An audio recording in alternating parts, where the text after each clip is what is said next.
So this came from Magdalena Ball, and Yeah, Maggie. yes, Maggie, and she asked on the Facebook feed. Sorry, Maggie, but I'm gonna paraphrase her question. She wants to know, in a week where we're like listening to and encountering a lot of performance poetry, how do we approach something that has a written element and a sonic element, performative element, like all at the same time? Okay. Did you hear the question, Davey? Yeah, Lily, can you say it again? Yeah, so how to, in the week where we're looking at a lot of performance poetry and pieces that include sonic and written and performative elements, like how do we approach those works and consider all the different things at once? What an interesting question. So thinking about how to deal with the performance of something at the same time as you're dealing with sort of like semantic. Right, yeah. Something of being able to talk both about like Jane Cortez's performance or Anne Waldman's performance without giving short shrift to the poem itself. Yeah, like how do you think of all of those elements as like coming together to make meaning around that text at the same time? Right, and that's super tricky because we get really used to dividing poetry into sort of like, is it performative or is it not? And you're talking about performance elements and not talking about other things. And I think that Anne Waldman's a great person to think about this with, because something that we've talked about in 88 is, does sound create semantic meaning? Or like, are you always thinking about the work that sound does separately from the work that the meaning of the words do? And I think with Anne Waldman, it's hard to think about those words without thinking about their sounds, or like rogue state as a phrase exists as a sound unit, it exists as a semantic unit.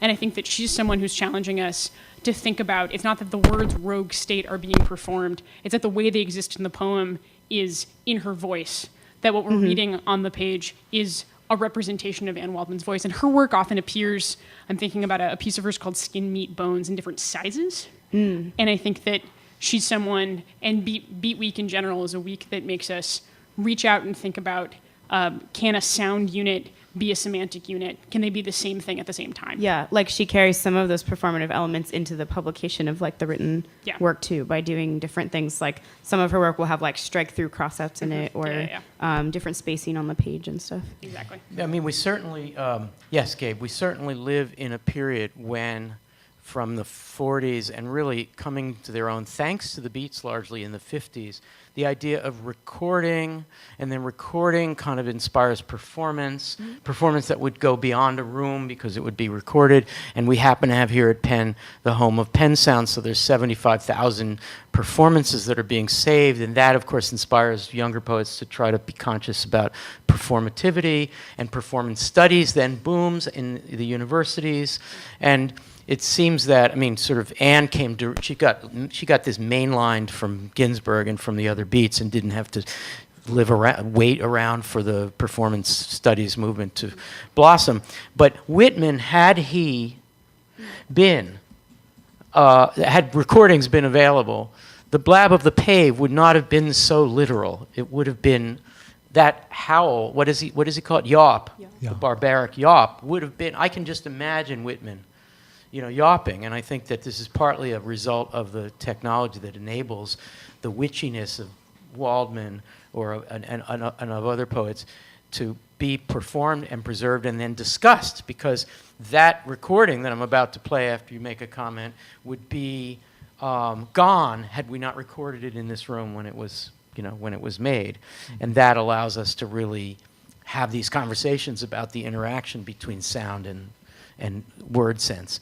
Gabe, sorry to go on like that. I was going to say to Davey, I really like what you're saying, and I find a lot of it really interesting. And with that being said, I also want to push back on it and saying that I find some of the things that you're saying slightly essentializing, in the sense that it assumes that the poem cannot be the poem in another form or presented in a different way. And I think when we're looking at a week with so many artists who are so invested in performance of their work, which is something that people are also talking about on the discussion forums, I think it's really interesting to open this realm of possibility of how can you transform those poems into different forms. So you talked in class the other day about a transcription of he got, she got, or she got, he got, and what that might look like. And actually, it looks like a massive block of text, right? And that has a different effect, but it's an effect specifically originating in the poem, and I think an effect that is still part of the poem if you present it in a different way. And if we had a written version of Rogue State, it's not to say that it's a different Rogue State, but a Yeah. different occasion of the Rogue State Yes. or a different presentation. And we do have a written version of Rogue State. It's a little hard to find, but you can Google it and find it.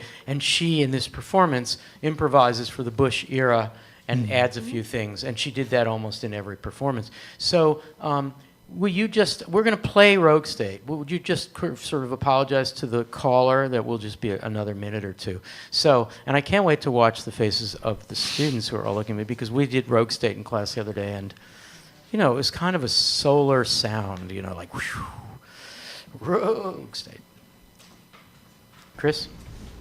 I'm in a rogue state, honey, getting unpredictable and strange. Just a rogue state itching to test my Harridan bardic range. Ours for the radical ecologist on the fringe.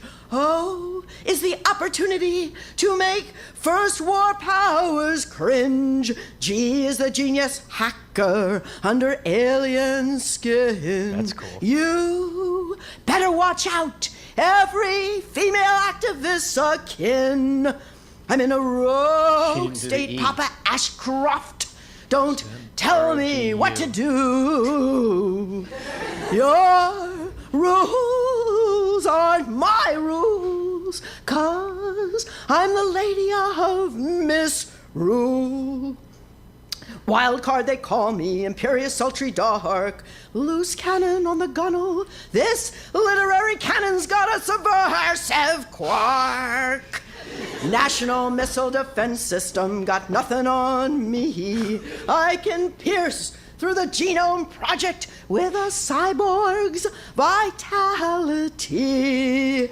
Gated communities tremble. I'm a comin' through the door. Rogue states a state won't humble. Call her witch. Call her whore.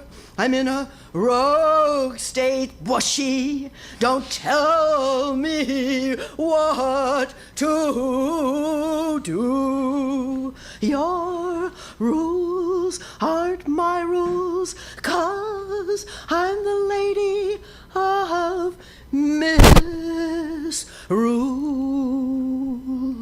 Rogue state, rogue state, rogue state.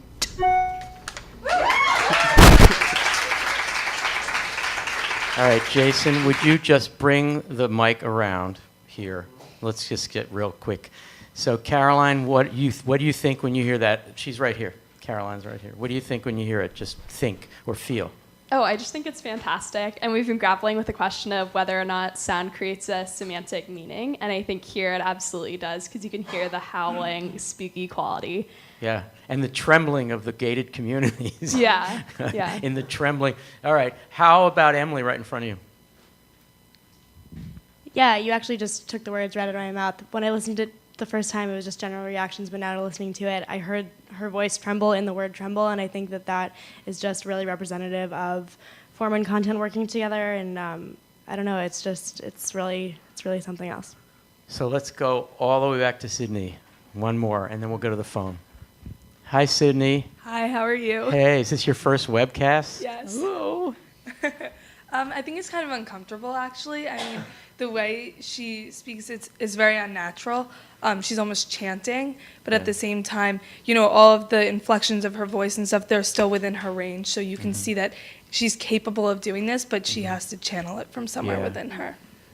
We've all been taught to think about poetry in a sort of Frostian way, or maybe the older Wordsworthian way of a thoughtful, contemplative, lyric, settled, and maybe there's something really exciting that's happened, but now it's being reported in reflection, right? But there's another tradition of poetry that probably goes back to, you know, way, way back to the earliest, which is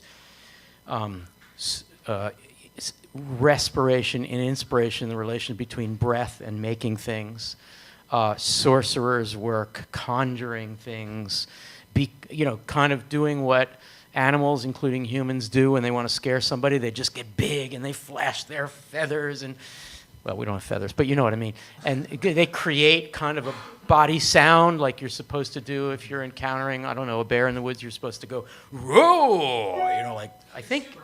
Oh, you're not supposed to. Okay. All right. Nobody here try that, and do not sue my insurance company for recommending it. But I guess what I'm saying is that there's an entirely different tradition of poetry that precedes what my colleagues in the Renaissance call the modern period. We think of the modern period as 20th century. They think of the modern period as what would be the consolidation of the novel as a genre, of money and capital, and of imperialism and like declaring places that are yours. All that is the modern period. And prior to that, you get a whole different kind of poetry. And Anne Waldman is just like going back to that in a way, and she gets it partly through the Beats, who were trying to do, you know, Kaufman coming up to you with Band-Aids and crosses and reciting poetry about being in jail. That's a version of this too. Yeah. Oh yeah, just gonna say she says a line early on in that clip in the poem, like my bardic tradition or something, like locating herself in that more like a poem that you would sing and maybe partly make up a little bit as you go along. And that you would sing and make up. Yeah, and I regret that Jerome Rothenberg is not in ModPo anywhere, which is crazy. I mean, he's so important to this whole story, because while Waldman was really perfecting her outrider poetics in the 60s, Rothenberg was collecting lots of material from outside the United States, to say the least, and trying to find the origins of poetry and singing and chanting and so forth.